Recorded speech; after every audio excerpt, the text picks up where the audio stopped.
ಮದುವೆ ಆಗಿದೆ ಸುಮಾರು 30-32 ವರ್ಷ ಆಗಿತ್ತು. ಮೂಲ ನಕ್ಷತ್ರ ಅವಳಿಗೆ ಮದುವೆ ಆಗಲ್ಲ, ಹಾಗೆ ಹೀಗೆ.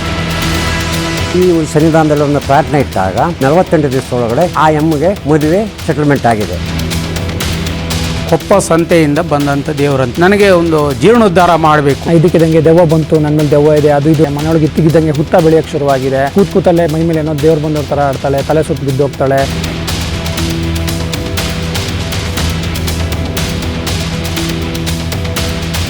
ನಮಸ್ಕಾರ ವೀಕ್ಷಕರೇ, ಮತ್ತೊಮ್ಮೆ ಮಲ್ನಾಡು ಮೇಷ್ಟ್ರು ಯೂಟ್ಯೂಬ್ ಚಾನಲ್ಗೆ ನಿಮ್ಮೆಲ್ಲರಿಗೂ ಸ್ವಾಗತ.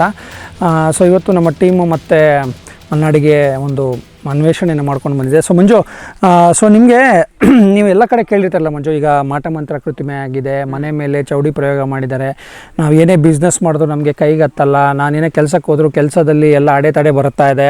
ಸೊ ಈ ಥರ ಎಲ್ಲ ನೀವು ವಿಷಯಗಳನ್ನ ಕೇಳಿದ್ರೆ, ಮನೆಯೊಳಗೆ ನಾಗರಾವು ಬರುತ್ತೆ, ಮನೆಯೊಳಗೆ ಇತ್ತಿದ್ದಂಗೆ ಹುತ್ತ ಬೆಳೆಯೋಕ್ಕೆ ಶುರುವಾಗಿದೆ, ನನ್ನ ಹೆಂಡತಿ ಇದ್ದಕ್ಕಿದ್ದಂಗೆ ಕೂತಲ್ಲೇ ಮೈ ಮೇಲೆ ಏನೋ ದೇವ್ರು ಬಂದವ್ರ ಥರ ಆಡ್ತಾಳೆ, ತಲೆ ಸುತ್ತ ಬಿದ್ದೋಗ್ತಾಳೆ, ಇದ್ದಕ್ಕಿದ್ದಂಗೆ ದೆವ್ವ ಬಂತು, ನನ್ನ ಮೇಲೆ ದೆವ್ವ ಇದೆ, ಅದು ಇದು ಅಂತೆಲ್ಲ ಹೇಳ್ತಾರೆ ಅಂತ ನೀವು ಆಬ್ವಿಯಸ್ಲಿ ಇಷ್ಟರಲ್ಲಿ ಯಾವ್ದಾದ್ರು ಒಂದು ವಿಷಯನಾದ್ರು ಕೇಳೇ ಇರ್ತೀರಲ್ವಾ. ಸೊ ಈ ಥರ ಎಲ್ಲ ಸಮಸ್ಯೆಗಳಿಗೆ ಸೊಲ್ಯೂಷನ್ ಕೊಡುವಂತಹ ಒಂದು ದೇವಸ್ಥಾನ ಇದೆ. ಸೊ ಆ ದೇವಸ್ಥಾನಕ್ಕೆ ನಾವು ಇವತ್ತು ನಿಮ್ಮನ್ನು ಕರ್ಕೊಂಡು ಹೋಗ್ತಾ ಇದ್ದೀವಿ.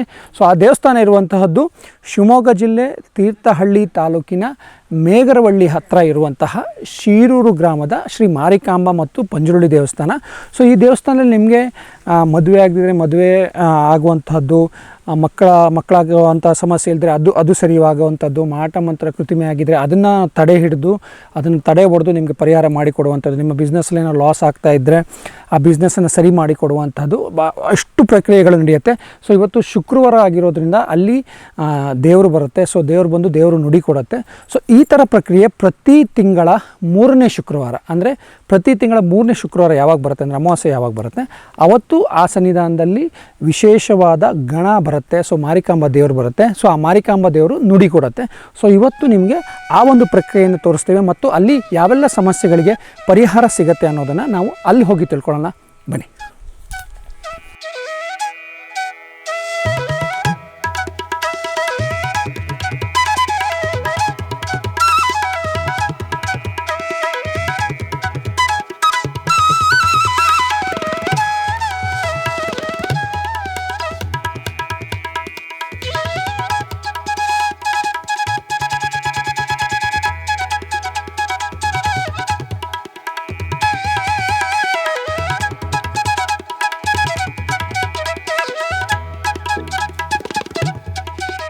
ಶ್ರೀ ಕ್ಷೇತ್ರ ಶೀರೂರು ಮಾರಿಕಾಂಬಾ ದೇವಸ್ಥಾನದ ಬಗ್ಗೆ ನಮಗೊಂದಷ್ಟು ಮಾಹಿತಿ ಹೇಳ್ಬೋದು. ಹೇಗೆ ಈ ದೇವರು ಬಂತು, ಹೇಗೆ ಪ್ರತಿಷ್ಠಾಪನೆ ಆಯಿತು? ಸ್ವಲ್ಪ ಮಟ್ಟಿಗೆ ನಾವು ತಿಳಿದದ್ದು ಹೇಳ್ಬೋದು ಅಷ್ಟೇ, ಮತ್ತು ಅದಕ್ಕಿಂತ ಜಾಸ್ತಿ ಹೇಳಲಿಕ್ಕೆ ಆಗಲ್ಲ.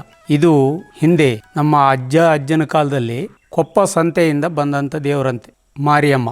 ಅದು ಬಂದು ಜಾವಗಲ್ ದುರ್ಗಾ ಪರಮೇಶ್ವರಿ ಪಕ್ಕದಲ್ಲಿ ನೆಲೆಯಾಗಿತ್ತಂತೆ.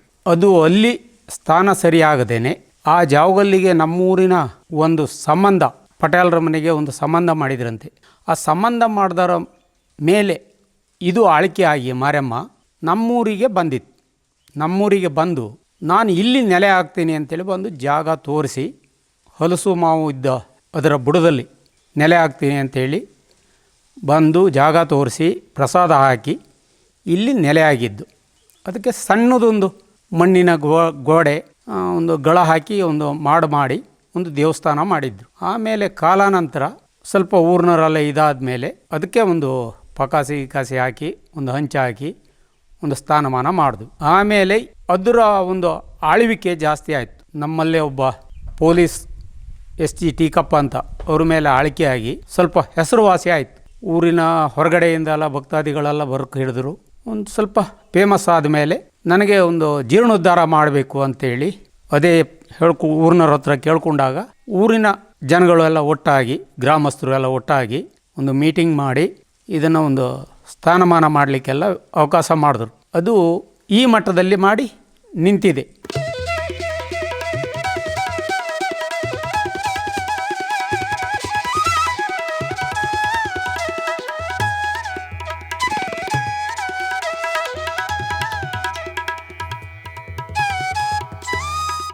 ಸರ್, ಈಗ ನಿಮ್ಮ ಈ ಸನ್ನಿಧಾನಕ್ಕೆ ಬಂದರೆ ಯಾವೆಲ್ಲ ರೀತಿಯ ತೊಂದರೆಗಳಿದ್ದರೆ ಪರಿಹಾರ ಆಗುತ್ತೆ, ಅದಕ್ಕೆ ಒಂದು ಉದಾಹರಣೆ ಸಮೇತ ಹೇಳ್ಬೋದಾ? ಇಲ್ಲಿ ಅಂದರೆ ವಾರದಲ್ಲಿ 2 ಸರಿ ದರ್ಶನ ಆಗ್ತಿತ್ತು, ಮಂಗಳವಾರ ಮತ್ತು ಶುಕ್ರವಾರ. ಆ ನಂತರದಲ್ಲಿ ನಾನು ಉದ್ಯೋಗಕ್ಕೆ ಹೋದ ನಂತರ ಆಮೇಲೆ ವರ್ಷಕ್ಕೊಂದು ಸರಿ ಬರ್ತಿತ್ತು. ಈಗ ನಾನು ನಿವೃತ್ತಿ ಆಯಿತು. ನಿವೃತ್ತಿ ಆದಮೇಲೆ ಈಗ ಅಮಾವಾಸ್ಯೆಗೆ ಇಲ್ಲಿ ದರ್ಶನ ಆಗ್ತಾಯಿರ್ತದೆ. ಒಂದು ಎರಡನೇದಾಗಿ ಇಲ್ಲಿ ಮದುವೆ ಆಗದಿದ್ದ ಹೆಣ್ಮಕ್ಕಳು ಈ ಸನ್ನಿಧಾನಕ್ಕೆ ಬಂದು ಆ ತಾಯಿಯಲ್ಲಿ ಒಂದು ಪ್ರಾರ್ಥನೆ ಇಟ್ಟಾಗ ಇಲ್ಲಿ ಆಗಿದ್ದು ಭಾರಿ ಇದೆ. ಮದುವೆ ಆಗಿದ್ದು ಅಂದರೆ ಅವಳಿಗೆ ಬೇಕಾಗಿದ್ದು ಹಣಕಾಸು ಅಲ್ಲ ಮತ್ತೇನಲ್ಲ, ಅವಳಿಗೆ ಒಂದು ಮಡ್ಲು ತುಂಬುವುದು ಅಂತ ಬರುತ್ತೆ, ಅದನ್ನು ಮಾಡೋದು. ನೆಕ್ಸ್ಟು ಅವಳಿಗೆ ಹೂವಿನ ಪೂಜೆ, ಇವೆಲ್ಲ ಭಾರಿ ಅವಳಿಗೆ ಸಂತೋಷ.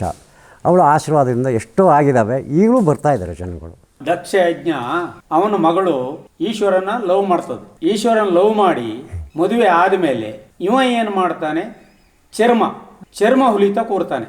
ಆವಾಗ ನೀನು ಚರ್ಮ ಹುಲಿಯವ ಅಂತೇಳಿ ಅವನು ಕಡಿಕ್ ಹೋಗ್ತಾನೆ. ಕಡಿಕ್ ಹೋದಾಗ ಅವನು ಸೀದಾ ಹೋಗಿ ಕೋಣನ ಮುಕ್ಳಿಗೆ ಹೋಗುತ್ತಾನೆ ಅನ್ನುವ ಒಂದು ವಾಡಿಕೆ. ಕೋಣನ ಮುಕ್ಳಿಗೆ ಹೋಗಿದರೆ ನಿನ್ನ ನಾನು ಮಾರಿಯಾಗಿ ನಿತ್ತು ನಿನ್ನ ಬಲಿ ತಗೋತೀನಿ ಅಂತೇಳಿ ಅವಳು ಅಮ್ಮ ಪ್ರತಿಜ್ಞೆ ಮಾಡ್ತಾರೆ. ಶಿರೂರಿನ ಅಶೋಕ್ ಅಂತ ಹೇಳಿ ಮಾರಿಕಾಂಬಾ ದೇವಸ್ಥಾನದ ಭಕ್ತ. ಅಶೋಕ್ ಅವರು, ಈಗ ನೀವು ಈ ದೇವಸ್ಥಾನದ ಬಹಳ ವರ್ಷಗಳಿಂದ ನೋಡಿದಿರ, ಭಕ್ತರು. ಸೊ ನೀವು ನೋಡಿರುವಂತಹ ಪವಾಡ ಈ ಸನ್ನಿಧಾನದಲ್ಲಿ ಬಂದು ಆ ಥರ ಆಗಿರೋದು ಏನಾದ್ರು ಇದೆಯಾ? ಇದೆ, ಯಾಕಂದರೆ ನಮ್ಮ ಮನೆಗೆ ಕರ್ಕೊಂಡೋಗಿದೆ ತಾಯಿನ. ನಮ್ಮ ಮೇಘಳಿ ಅಮ್ಮನೆಯವರು ಮತ್ತು ಬಂದು ಇತ್ತು, ಪಲ್ಲಕ್ಕಿ ಬಂದಿತ್ತು. ಆವಾಗ ಮಾರಿಯಮ್ಮನು ಪಲ್ಲಕ್ಕಿ ಬಂದು ನಮ್ಮ ಗ್ರಾಮ ದೇವತೆಯನ್ನು ಕರ್ಕೊಂಡು ಹೋಗಿ ನಮ್ಮಲ್ಲಿ ಕೂರಿಸಿ ಪೂಜೆ ಮಾಡಿಸಿ 3-4 ದಿನಗಳ ತನಕ ಕಾಲ ನಮ್ಮ ಮನೆಯಲ್ಲೇ ಇತ್ತು. ಅಲ್ಲಿ ಒಂದು ಚೌಡಿಯನ್ನು ಹಿಡಿದು ಅದು ನಮ್ಮ ಮನೆಯಲ್ಲಿ ಭಾರಿ ತೊಂದರೆ ಕೊಡ್ತಾ ಇತ್ತು. ಮನೆ ಜಾಗಕ್ಕೆ ಬಂದು ಅದನ್ನು ಹಿಡಿದು ತಾಯಿ ಮಾರಿಯಮ್ಮ ಅದಕ್ಕೆ ಅಮ್ಮನವರಿಗೆ ಸಪೋರ್ಟಿವ್ ಆಗಿ ಮಾಡಿಕೊಟ್ಟು, ಗ್ರಾಮ ದೇವತೆ ಬಿಟ್ಟು ಹೊರಗಡೆ ಯಾವ ದೇವರು ಬಂದರೂ ಅದಕ್ಕೆ ಇಲ್ಲಿಯ ಶಕ್ತಿನೇ ಬೇಕು. ಈ ಶಕ್ತಿನ ಅಲ್ಲಿ ಕರ್ಕೊಂಡೋಗಿ ಅಲ್ಲಿ 4 ದಿನ ಕಾಲ ಪರ್ಯಂತ ನಮ್ಮ ಮನೆ ಸುತ್ತಮುತ್ತ ಇದ್ದಂತಹ ಇವನ್ನೆಲ್ಲ ರಣಪೇತ ಇವನ್ನೆಲ್ಲ ತೆಗೆದು ಹೊರಗಡೆ ಹಾಕಿ, ಮತ್ತೊಂದು ಬ್ರಹ್ಮ ರಾಕ್ಷಸ ಇಡೀ ಊರಿಗೆ ತೊಂದರೆ ಕೊಡ್ತಾ ಇತ್ತು. ಅದು ಇಲ್ಲಿ ದೇವಸ್ಥಾನನೂ ಆಗೋಕ್ಕೆ ಬಿಡಲ್ಲ ಅಂತ ಇತ್ತು. ಅಲ್ಲಿ ಅದನ್ನು ಹಿಡಿದು ಮಾರಿಯಮ್ಮನ ಕೈಗೆ ತಂದು ಅಮ್ಮನವರು ಹಿಡಿದು ತಂದು ಮಾರಿಯಮ್ಮನ ಜೊತೆಗಿದ್ದರಿಂದ ಕರ್ಕೊಂಡು ಬಂದು ಇಲ್ಲಿ ಅದರ ಕೈಯಲ್ಲಿ ಕೊಟ್ಟರಿಂದ ಆ ಟೈಮಿಂದನೇ ಮಾರಿ ಅಮ್ಮನ 2ನೇ ಹೊಸ ಜೀರ್ಣೋದ್ಧಾರಕ್ಕೆ ಅನುವಾಯಿತು. ಈಗ ವೀಕ್ಷಕರು ಏನು ಗೊತ್ತಾ, ಈಗ ನಮ್ಮ ಇಲ್ಲಿ ಮಲೆನಾಡು ಪ್ರಾಂತ್ಯದಲ್ಲಿ ಈ ಪಲ್ಲಕ್ಕಿ ಬರುವಂಥ ಪ್ರಕ್ರಿಯೆ ನೀವು ಬೇರೆ ಎಲ್ಲ ಭಾಗಗಳಲ್ಲಿ ನೋಡಿರ್ತೀರ. ಯಾವ್ದಾದ್ರು ಈಗ ಪ್ರೇತ, ಚೌಡಿ ಈ ಥರ ಏನಾದ್ರು ಇದ್ದರೆ ಅದನ್ನ ಹಿಡಿಲಿಕ್ಕೆ ಅಂತೇಳಿ ಪಲ್ಲಕ್ಕಿ ಬರುತ್ತೆ.